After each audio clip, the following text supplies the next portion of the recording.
Welcome once again to Litty Loganas life coach with love. അപ്പോൾ ഇങ്ങനെ ഗുരുവായൂരപ്പനെ കുറിച്ച് പറയുകയാണെങ്കിൽ മൂപ്പരെപ്പോഴും പറയുന്നൊരു സംഗതി ഉണ്ട്. അപ്പോൾ ഗുരുവായൂർ പോയിട്ട് ഇങ്ങനെ മണിക്കൂറുകളോളം നിന്നിട്ട് അല്ലെങ്കിൽ അവിടുത്തെ സ്പെഷ്യൽ ക്യൂയിൽ കയറി നിന്നിട്ട് എന്നെ കാണാൻ വന്നിട്ടൊന്നും ഒരു കാര്യവുമില്ല അല്ലേ. നിങ്ങൾ അടുത്തുള്ള അമ്പലത്തിൽ പോകുന്നുണ്ടോ? ഇല്ല.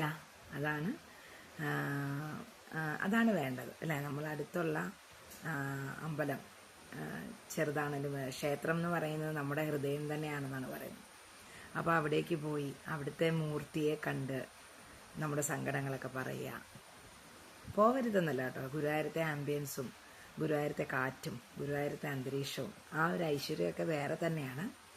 പക്ഷെ സ്റ്റിൽ ഗുരുവായൂർ പോകാൻ വേണ്ടി തന്നെ ഇരുന്നിട്ട് കാര്യമില്ല എന്നാണ് പറഞ്ഞത്. അടുത്തുള്ള അമ്പലത്തിൽ പോവുക, ഭഗവാന്റെ അനുഗ്രഹം വാങ്ങുക, ട്രൂത്ത്ഫുള്ളായിട്ട് ജീവിക്കുക എന്നുള്ളതാണ് ഭഗവാനെ സംബന്ധിച്ച് ഏറ്റവും വലിയൊരു കാര്യം.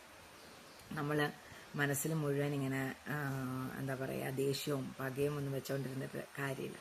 പിന്നെ ഭഗവാനോടുള്ള ഭക്തി. ഇനിയിപ്പോൾ ചെറിയ രീതിയിൽ ഭഗവാൻ തന്നെ പറയും, നമ്മൾ മനുഷ്യരാണ്, ഇതൊക്കെ എല്ലാം ഒഴിഞ്ഞു നിന്ന് കഴിഞ്ഞാൽ നമ്മൾ ഭഗവാന്റെ തുല്യമായി പോകും. അപ്പം അതും ഭഗവാൻ അത്രയ്ക്ക് രസിക്കത്തില്ല. അപ്പോൾ ചെറിയ രീതിയിലുള്ളതൊക്കെ വേണം, മറ്റൊരാൾക്ക് പ്രയാസമില്ലാത്ത രീതിയിൽ. പക്ഷേ ഭഗവാൻ എന്ന് പറയുന്നത് ആപൽ ബാന്ധവനാണ്.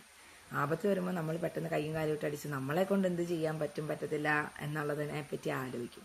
പക്ഷെ എത്രയും പെട്ടെന്ന് അതിനൊരു കഥയുണ്ട്. കുരുക്ഷേത്ര യുദ്ധ സമയത്ത് അല്ലെങ്കിൽ അതിനു മുമ്പ് ചൂത് കളിക്കുമ്പോൾ യുധിഷ്ഠിരനും അടക്കമുള്ള പാണ്ഡവന്മാർ അവരുടെ കഴിവിൽ ഭയങ്കരമായിട്ട് ഭയങ്കര വിശ്വാസം അർപ്പിച്ചിട്ടാണ് ചൂത് കളിക്കാൻ പോകുന്നത്. അങ്ങനെ ചൂത് കളിച്ച് ഏറ്റവും അവസാനം എല്ലാം പോകുമ്പോഴാണ് അവരാരെ ഓർക്കുന്നത്? കൃഷ്ണനെ ഓർക്കുന്നത്. അപ്പോൾ ആപൽ ബാന്ധവനെന്ന് വിളിച്ചിട്ട് ഒരു കാര്യമില്ല. കൃഷ്ണനോട് ചോദിക്കും, ഈ യുദ്ധം ഒഴിവാക്കാറുന്നില്ലെന്ന് ചോദിക്കുമ്പോൾ കൃഷ്ണൻ പറയുന്നത്, ആദ്യം അവരെന്നെ വിളിച്ചില്ലല്ലോ, അതുകൊണ്ട് അവർ തന്നെ കുറച്ച് ദൂരം പോകട്ടെ, എന്നിട്ട് ഞാൻ വരാം എന്നാണ്. അതാണ് ഭഗവാൻ. നമ്മൾ സന്തോഷമാണെങ്കിലും നമുക്കൊരു സന്തോഷമുള്ളൊരു കാര്യമുണ്ട്, ആദ്യം ഭഗവാനെ വിളിക്കുക. സങ്കടമുള്ളൊരു കാര്യമുണ്ട്, ഭഗവാനെ വിളിക്കുക.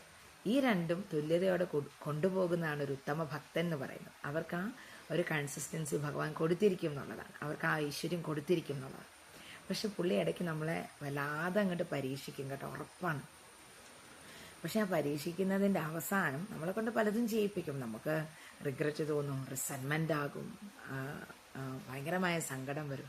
പക്ഷെ അതിൻ്റെ ഏറ്റവും അവസാനം മൂപ്പരുടെ ഒരു ചിരിയുണ്ട്. ആ ചിരിയിൽ നമുക്ക് കിട്ടുന്ന ഒരു ബ്ലെസ്സിങ് എന്ന് പറഞ്ഞാൽ, അല്ലേ, കുചേലനെ എത്രയോ പരീക്ഷിച്ച് ദാരിദ്ര്യം, പക്ഷെ അവസാനം അന്വേഷിച്ച് ചെന്നപ്പോഴാണ് എന്താ പറയുക, ലക്ഷ്മി ദേവി പോലും വിലക്ക് ഇനിയും ആയിപ്പോയി കഴിഞ്ഞാൽ സമ്പത്ത് കൊണ്ട് കുബേരൻ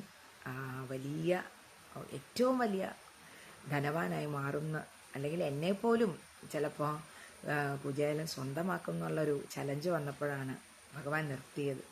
അപ്പോൾ ഭഗവാനെ എപ്പോഴും സ്മരിക്കുക, ഭഗവാനുമായിട്ട് കൂട്ടുകൂടുക, ഭഗവാനെ ഒരു സുഹൃത്തായി കാണുക, നമ്മുടെ കൂടെ നിന്നോളും, ഉറപ്പാണ്. Thank you so much.